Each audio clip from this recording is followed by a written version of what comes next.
Hi friends, అందరికీ నమస్కారం. మీ అందరికీ ఒక చిన్న స్టోరీ చెప్పాలి. నేను యాక్చువల్గా జర్నలిస్ట్ అయిదాం అనుకున్నాను. నా కెరియర్గా జర్నలిస్ట్ వైపు వెళ్ళాలి.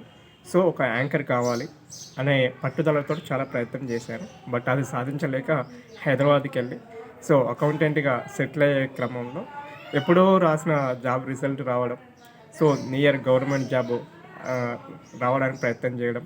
బట్ 1, 2, 3 మార్క్స్ తోటి మిస్ కావడంతో సీరియస్గా ఒక 1 or 2 years చదవాలి, చదివి గవర్నమెంట్ జాబ్ కొట్టాలని రావడం, తెలంగాణ ఏర్పడ్డాక మొదటి 2 years దాకా గవర్నమెంట్ జాబ్స్ అనేవి పడకపోవడం.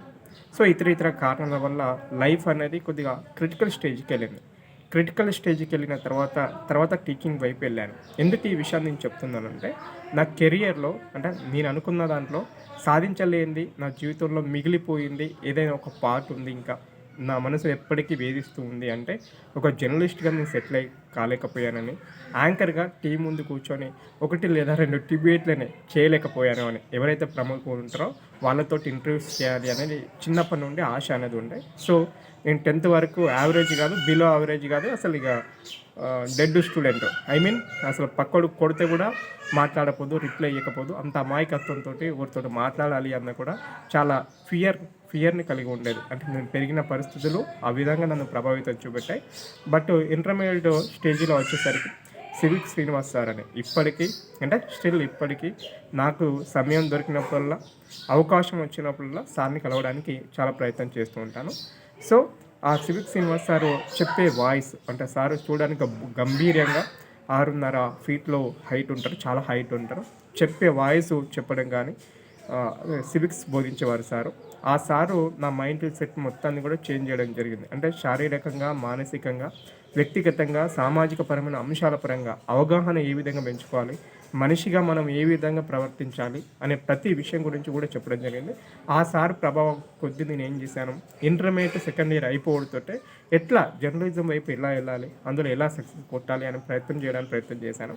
అయిపోయిన తర్వాత నా జర్నలిస్ట్గా కెరియర్ని ప్రారంభించడానికి మా సార్ ఇచ్చిన సూచన మేరకి, ఇతర మిత్ర బృందం ఇచ్చిన సూచన మేరకు ఏం చేశానంటే, కరీంనగర్లో సో ఓన్లీ జర్నలిజం వైపు వెళ్ళాలి అంటే ఆ script writing background anchor part ఏదైతే ఉంటుందో ముందుగా దాని మీద పట్టు సాధించుకోవాలనే ఇంటెన్షన్ కొద్దీ అంటే కరీంనగర్లో మొట్టమొదటిసారి కలెక్టరేట్ ఆఫీసులో ఇప్పుడు ఉందో లేదో నాకు తెలియదు, హెచ్ఎంటీవీ హైదరాబాద్ మీడియా టెలివిజన్ ఏదైతే ఉందో అందులో ఆఫీస్ బాయ్గా జాయిన్ అయ్యాను. డిగ్రీ 1st yearలో 3 years అందులోనే కంటిన్యూయేషన్ చేశాను. మధుకర్ సార్ ఫస్ట్ అవకాశం ఇచ్చారు ఆఫీస్ బాయ్ నుండి, తర్వాత ఆఫీస్ టేకర్గా, తర్వాత ఏదైతే ఆఫీస్కి వచ్చే స్క్రిప్ట్స్ ఏదైతే ఉంటాయో మామూలుగా రిపోర్టర్స్ ఉంటాయి కదా, ఆ రిపోర్టర్స్ని కొద్దిగా అప్పుడు క్యాసెట్ల రూపంలో వచ్చేది, 2008, 9, 10, 11 టైంలో ఏంటంటే క్యాసెట్ల రూపంలో ఏ విధంగా వచ్చేదంటే, వాళ్ళు తీసిన వీడియోని ఆర్టీసీ డ్రైవర్కి ఇస్తే ఆర్టీసీ బస్ స్టాండ్లలో ఈనాడు, ఈటీవీ, మా టీవీ ఇలా ప్రతి మీడియాకి సంబంధించి ఒక బోర్డు ఉండేది. ఆ బాక్స్లో వేసేవాళ్ళు, వాటిని తెచ్చి వాటిని విని వాటిని స్క్రిప్ట్ రైజ్ కొట్టి పంపించేవాడిని. ఆ విధంగా నాకు వీలు చిక్కినప్పుడల్లా, అప్పుడు డిగ్రీ ఏంటంటే నేను చదువుతున్న సమయంలో హాఫ్ డే మాత్రమే ఉండేది. సో ఆ విధంగా జర్నలిజం మీద ఆసక్తి కొద్దీ 3 సంవత్సరాలు తీవ్రంగా ప్రయత్నం చేశాను. 3 సంవత్సరాలు ప్రయత్నం చేసిన తర్వాత ఆ సార్ ఇచ్చిన సూచన మేరకి సార్ ఏమన్నారు అంటే, ఇది మీ అంటే క్వాలిఫికేషన్ కూడా వెరీ ఇంపార్టెంట్ బాబు, నువ్వు ఇట్లా కాదురా బాబు ఎదిగేది అంటే చాలా ఫ్రీగా ఉండేవారు.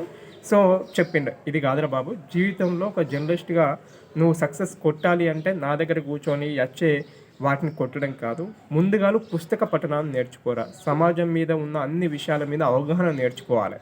సో జర్నలిజం చేయడం అంటే ఒక వ్యక్తిని పేరు పెట్టి దూషించడం కాదు. అంటే అప్పటికి ఇంత సోషల్ మీడియా లేదనుకోండి. సార్ ఏం చెప్పారంటే, విషయం మీద సమగ్రమైన అవగాహన ఉన్నప్పుడు మాత్రమే మాట్లాడడానికి ప్రయత్నం చేయాలి తప్ప ఏదో వార్తల కోసం, అమ్ముకోవడం కోసం కాదు.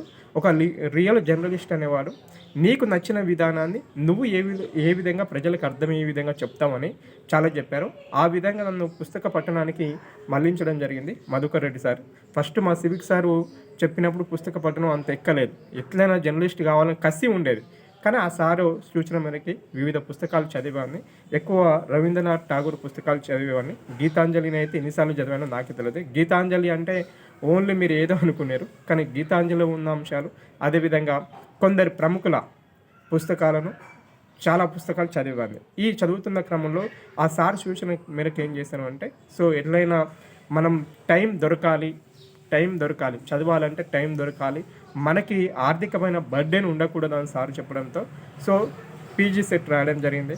సో కేయూ క్యాంపస్ 2000 డేస్ని మర్చిపోలేను. 2011 నుండి 2013వ సంవత్సరంలో సో క్యాంపస్లో చేశాను. ఆ టైంలో కంప్లీట్ డెడికేషన్ మొత్తం కూడా ఏంటది, అటు గవర్నమెంట్ జాబ్కి ప్రిపేర్ కావడం. మీ అందరికీ తెలుసు క్యాంపస్కి వెళ్ళిందంటే మనం గవర్నమెంట్ జాబ్ ప్రిపేర్ కావడం. రోజు ఒక 1 అవర్ నేను ఏదైతే జర్నలిజం చేయాలి, జర్నలిజానికి సంబంధించిన బుక్స్ని చదవడానికి, డిఫరెంట్ ఆర్టికల్స్ని చదవడానికి, ఈనాడు పేపర్లో ఉన్న ఆర్టికల్స్ అంటే రోజు చదివేవాడిని. ఈనాడు పేపర్లో ఉన్నవి అంతెందుకు చాలా వాటిల్లో వస్తాయి, కానీ ఈనాడు పేపర్లో ఉన్న ఆర్టికల్స్ అంటే కొద్దిగా సమాజానికి అనుకూలంగా పనికొచ్చే ఆర్టికల్స్ ఉంటాయి. ఈ విధంగా జర్నలిజం వైపు తొలి అడుగులు వేయడానికి ప్రయత్నం చేశాను. చేసిన తర్వాత 2013వ సంవత్సరం పీజీ అయిపోవడంతో హైదరాబాద్కి వెళ్ళాను. చాలా ఆఫీసుల చుట్టూ తిరిగాను. ఫస్ట్ మనకి ఎవరైనా అవకాశం ఇస్తారని, ఏదైతే నేను హెచ్ఎంటీలో చేశానో ఫస్ట్ ఆఫీస్ బాయ్ చేసి దాంట్లో స్క్రిప్ట్ రైటర్గా రాయడానికి ప్రయత్నం చేశాను. ఆ సారు సూచన మేరకి సో హైదరాబాద్లోని అప్పుడు 2014వ సంవత్సరంలో ఫిలిం నగర్ ఉంది కదా, ఫిలిం నగర్ సంబంధించిన కాడ మహా న్యూస్లో ఫస్ట్ స్క్రిప్ట్ రైటర్గా జాయిన్ అయ్యాను. పాపం అక్కడ శివారెడ్డి సార్ అని ఉండే, ఆ శివారెడ్డి సార్ చాలా హెల్ప్ చేశారు. ఇది కాదురా బాబు, ఇది ఇట్లా ఈ విధంగా టైటిల్ పెట్టాలి, ఈ సారాంశాన్ని ఈ విధంగా ఉండాలి, ఫైనల్ కంక్లూజన్ ఈ విధంగా ఉండాలి, మన వాడుక భాషకి స్క్రిప్ట్ రైట్ భాషకి చాలా డిఫరెంట్ ఉంటుంది అని చెప్పడం జరిగింది. సో ఈ స్టోరీ అంతా మీకు ఎందుకు చెప్తున్నాను అనే విషయం ఫైనల్గా చెప్తాను నేను, ఓకేనా. సో చెప్తూ ఉంటే అక్కడ ప్రయత్నం చేస్తూ ఉంటే ఆర్థిక కటకట, ఎందుకంటే అప్పుడు అంత కొడితే 3000 4000 ఇచ్చేవాళ్ళు. సో దీంతో హైదరాబాద్లో రూమ్ తీసుకొని అక్కడ ఉండడం చాలా కష్టమైంది. సో చదువుకున్న ఒక ట్రావెల్ చేస్తే ఇప్పుడు ప్రజెంట్ ఓడిపోయిన ఎంపీ రంజిత్ రెడ్డి గారు ఉన్నారు కదా, వాళ్ళ కంపెనీ ఇమేజ్ హాస్పిటల్ ఎన్నిక ఉండేది. సో పౌల్ట్రీ ఫార్మ్కి సంబంధించిన కంపెనీ, ఫీడ్కి సంబంధించిన కంపెనీ, అందులో అకౌంటెంట్గా జాయిన్ అయ్యాను. 2 years అక్కడ క్యారీ చేశాను. ఆ టచ్ చేస్తూ నైట్ వచ్చి మహా న్యూస్లో వర్క్ చేసేవాడిని. అంటే నేర్చుకునే క్రమంలో సార్ అవకాశం ఇచ్చారు, వర్క్ చేసేవాడిని. ఆ విధంగా ఉన్న క్రమంలో ఏదైతే నేను మధ్యలో గ్యాప్ తీసుకుంటూ చదువుకోవడానికి ప్రయత్నం చేశానో ఆ టైంలో నాకు ఏమైంది అంటే, సో అప్పుడు బిఎస్ఎన్ఎల్లో పడిన సీనియర్ అసిస్టెంట్ అకౌంటెంట్కి సంబంధించిన పోస్ట్లో 1 or 2 మార్క్స్ తోటి జాబ్ రాలేదు. సో చాలా డిసప్పాయింట్ అయ్యాను. కెరియర్లో అకౌంటెంట్గా ఎంతో కొంత సెటిల్ అయ్యాను, డబ్బులు వస్తున్న క్రమంలో కూడా ఒక government job golden opportunity miss అయిపోయింది. అనవసరంగా ఇటు జాబ్ చేయడం, మిగతా టైం ఎక్కువ ఇక్కడ స్పెండ్ చేయడం, చాలా తక్కువ టైం మాత్రం చదువుకోవడానికి కేటాయించడం, ఇది కాదు అని ఒక 1 year సీరియస్గా చదివాను. సో నిష్ప్రయోజనం, అప్పుడు ఏ జాబ్స్ పర్లేదు. ఇక ఇంటికాడ మన అందరికీ తెలిసింది కదా, ఖాళీగా ఉంటే 4 మొట్టకాయలు 4 మొట్టకాయలు వేసి ఇది కాదురా బాబు చదివిన కాడికి చాలు, పోయి ఏదన్నా చేయన్నారు. సో కెరియర్లో ఎట్లయినా గవర్నమెంట్ జాబ్ కొట్టాలి. సో అకౌంట్స్ మొక్కన జాబ్స్ కొట్టాలి, సీనియర్ అకౌంటెంట్ లేదా జూనియర్ అకౌంటెంట్ కొట్టాలి, బిఎస్ఎన్ఎల్ లేకుంటే మనకు రాష్ట్ర ప్రభుత్వంలో పడే అకౌంటెంట్ లేదా రైల్వేలో కొట్టే అకౌంటెంట్ కొట్టాలి అంటే కెరియర్లో మనం చదువు చెప్పినప్పుడు మాత్రం ఏమవుతుంది, సబ్జెక్ట్ అయినా మరింత పట్టు వస్తుందని టీచింగ్ ఫీల్డ్కి వెళ్ళడం జరిగింది. నేను చేసిన లైఫ్లో చేసిన మంచి నిర్ణయం, చెడు నిర్ణయం రెండు కూడా. సో ఆ నిర్ణయంతో ఈ జర్నలిజం అనే దాన్ని పక్కకు పెట్టాను. సో జర్నలిజం అని పక్కకు పెట్టి 2016 నుండి కంటిన్యూషన్గా 2021 సంవత్సరం వరకు కంప్లీట్ కూడా టీచింగ్ ఫీల్డ్లో డిగ్రీ మరియు ఇంటర్ కాలేజీ వాళ్ళకి చెప్పేవాడిని. ఫైనల్గా ఆసిఫాబాద్ గవర్నమెంట్ డిగ్రీ కాలేజీలో సో సరిపోయింది. అక్కడ నుండి ట్రేడింగ్కి ఎక్కువ టైం దొరికేది. గవర్నమెంట్ డిగ్రీ కాలేజీలో ఉన్నప్పుడు చదువుతో పాటు మైండ్ కొద్దిగా పీస్ఫుల్ కావడానికి ఇతర అవకాశాలు ఎట్లా అంటే ఆ డబ్బులు సరిపోకపోవడం, ఇతర ఫ్యామిలీకి మెయింటైన్ చేసేటప్పుడు ఏర్పడే ఇబ్బందులు ఏవైతే ఉన్నాయో వాటిని కప్పిపుచ్చుకోవడానికి, అంటే తగ్గించుకోవడానికి, ఇంటికాడ అడగకుండా ఉండడానికి సో ఏం చేశాను, ట్రేడింగ్ చేయడానికి ప్రయత్నం చేశాను. ఎప్పుడు నేను ట్రేడింగ్ యాక్చువల్గా ఫస్ట్ ట్రేడింగ్ ఎప్పుడు అంటే ట్రేడింగ్ స్టార్ట్ చేసింది 2014 సంవత్సరంలో. అప్పటికి ఆప్షన్స్ స్టార్ట్ కాలేదు, 2016 ఏమో స్టార్ట్ అయినట్టున్నాయి. సో నా పక్కకి శంకర్ అన్న అనే ఆయన ఉంటే ఆయన నేర్పించాడు, అరే బాబు ఇది ఉంటుంది, ఇది ఇట్లా పెట్టాలి, ఇది ఇట్లా చేయాలని. సో అప్పుడు వచ్చిన డబ్బులన్నీ కూడా 2016 వరకు బాగా పోగొట్టిన తర్వాత ఒక 1.5 year గ్యాప్ తీసుకున్నాక ఆసిఫాబాద్కి పోయినాక నాకు ఏమైందంటే విపరీతమైన టైం దొరికింది. అసలు ఎంత టైం అంత టైం కాలేజీలో అంతా కొడితే 2 పీరియడ్లు చెప్తే ఎక్కువ, మిగతా టైం అంతా నాకు సంబంధించిన టైం స్పెండ్ చేయడానికి. తర్వాత ప్రిన్సిపల్ కూడా నీ క్లాస్ అయిపోయిందా, నువ్వు పర్ఫెక్ట్ చెప్పినావా, అయిపోయిందా, అంతే, మిగతా విషయాలు పట్టించుకోలేదన్నా. ఎప్పుడో నెలకు 1-2 రోజులు వర్క్ ఉండదు, మిగతా టైం అంతా ట్రేడింగ్ మీద టైం కేటాయించాను. కాకపోతే నా మనసులో ఎప్పటికీ ఒకటే వెళ్తూ ఉంటుంది, జర్నలిజం వైపు వెళ్ళాలి. సో ఒక యాంకర్గా ఎదగాలి అనేది. సో అది అలాగే ఉండిపోయింది నా మనసులో. దాని గురించి నేను చాలా ప్రయత్నం చేశాను. బట్ ట్రేడింగ్లో సక్సెస్ రావడం, తర్వాత టీచింగ్ ఫీల్డ్ బంద్ చేయడం, తర్వాత యూట్యూబ్ ఛానల్ అంటే ట్రేడింగ్ రిలేటెడ్ ఛానల్స్ పెట్టడం, తర్వాత ఇతర కారణాల వల్ల తీసేయడం, ఇలా జరుగుతూ వస్తుంది. ఇక్కడ నేను చెప్పేది విషయం ఏంటంటే, ఇప్పుడు వరకు మన ఛానల్లో ఏవైతే నేను పెట్టానో క్యాండిల్ సైకాలజీ ఒక 6 వీడియోలు, స్కాల్పింగ్ రిలేటెడ్ ఒక 2 వీడియోలు, అదేవిధంగా మిగతా అన్నీ కూడా మనం చూసినట్లయితే ఎందుకు చెప్తున్నాను అనే విషయాన్ని అర్థం చేసుకుంటే చేసుకోండి, లేకుంటే లేదు.